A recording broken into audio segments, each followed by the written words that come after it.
enjoy gore, psycho chicks, and where the protagonist gets wrongfully convicted to murdering his classmates and thrown into a jail where they have competitions full of torture, then this might be the anime for you.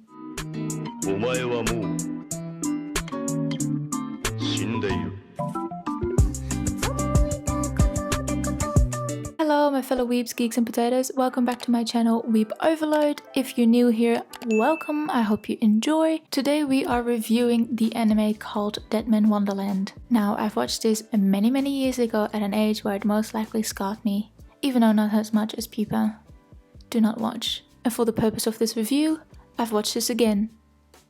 However, obviously now that I'm older, I can handle much more, which means I was still terrified and my brain now has enough material to keep me up at night. Anyways, Deadman Wonderland aired in 2011 and has 12 episodes and 1 OVA. The genres are action, horror, sci-fi and supernatural. The rating is 17+, but we all know that telling youngsters not to do anything has the opposite effect. The story goes as follows. Following my anime list, it looked like it would be a normal day for Ganta Igarashi and his classmates. They were preparing to go on a class field trip to a certain prison amusement park called Deadman Wonderland, where the convicts perform dangerous acts for the onlookers' amusement.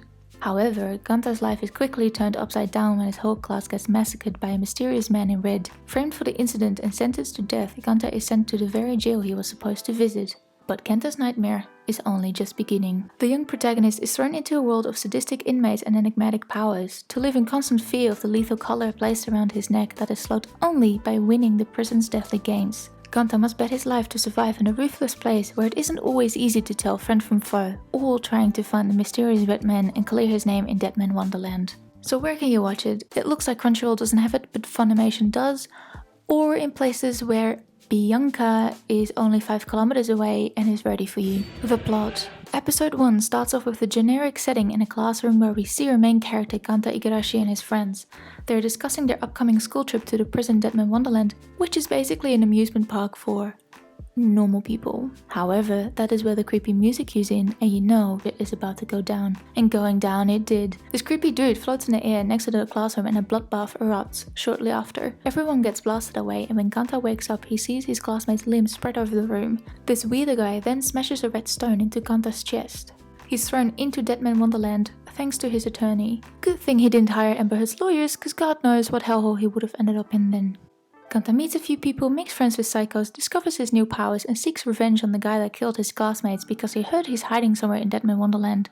We're also being forced and competing against other power users and whoever loses either dies or loses a body part. And he's planning an escape with the rebellion, all at the same time. Yeah, this Ganta kid is a busy lad. There are some pretty interesting aspects in the anime. For example, the candies you have to eat every 3 days to avoid death, and the only way to buy these is through cash coins. To obtain cash coins you gotta win competitions. Now, these competitions are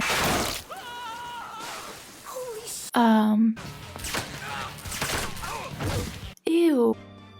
Stalwart number 93 is taking the plunge. Things like that. Characters.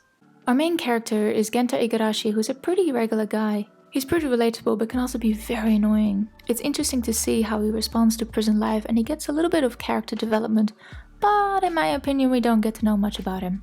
He does have a hero complex though, as he is making promises to people left and right but being too weak to even come close to fulfilling them. His best friends are Yamakatsu and Mimi, which we know pretty much nothing about as their journey in this story was cut short. In prison he becomes friends with Shuro, who was his forgotten childhood friend and an absolute psycho. She's cute, but so damn annoying and creepy all at the same time. Another friend is Yo Takami. I say friend, as he isn't exactly a friend, but does hang around Ganta a lot. Some other characters are Senji Kiyomasa, the other crazy, and Minatsuki Takami, the queen of crazy. They are both power users and Ganta has to compete with both at some stage. Lastly, we got the Scar Chain, a rebellion led by Nagi Kengamine, who is a pretty chill dude until, have you guessed it yet? He becomes crazy. Bundo Rokuro is an asshole and the other members of the rebellion are meh whatever, as they didn't get much depth to the character. Oh, and let's not forget about our chief warden Makina. A direct and clear woman, seems reasonable, albeit a little... And hey, she's an open and honest woman.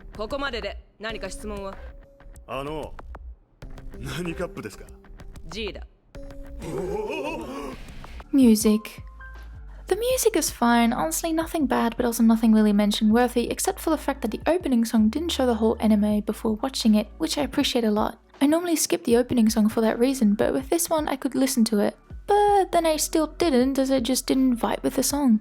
Ending song was chill but boring, very generic, sweet sounding song, and showed some of what I guess were some happy and innocent before present live pictures of some of the characters. The background music they used was subtle and pretty good, plus I love the creepy song Shiro sang.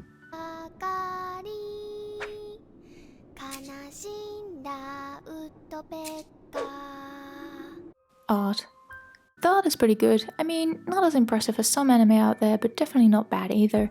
In the beginning I thought the characters looked quite generic, but it was pretty easy to distinguish them from each other. They animated the hair in the wind beautifully, and this is a weird detail, but they made it look very realistic when characters were thrown against a wall, all floppy. It just looked good. Final thoughts. It was okay. If you don't have anything else to watch and you're looking to waste some time, then this anime is worth checking out. However, it leaves so many questions when you finish it, and a second season is highly unlikely considering the company went bust.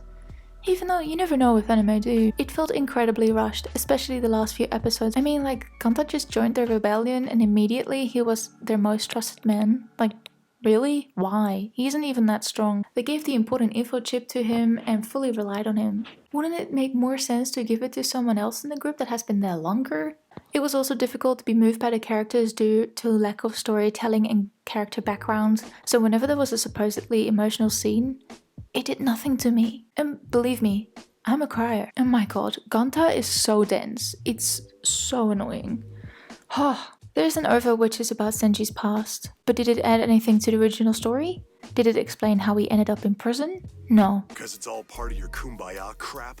Retuning can be physical.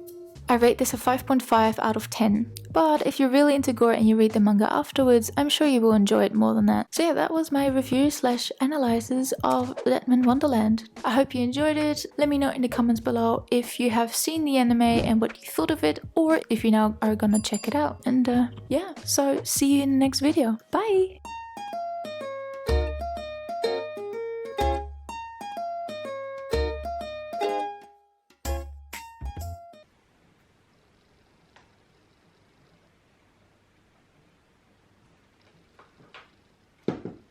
I just recorded for 30 minutes and I didn't hit on the record button for the audio.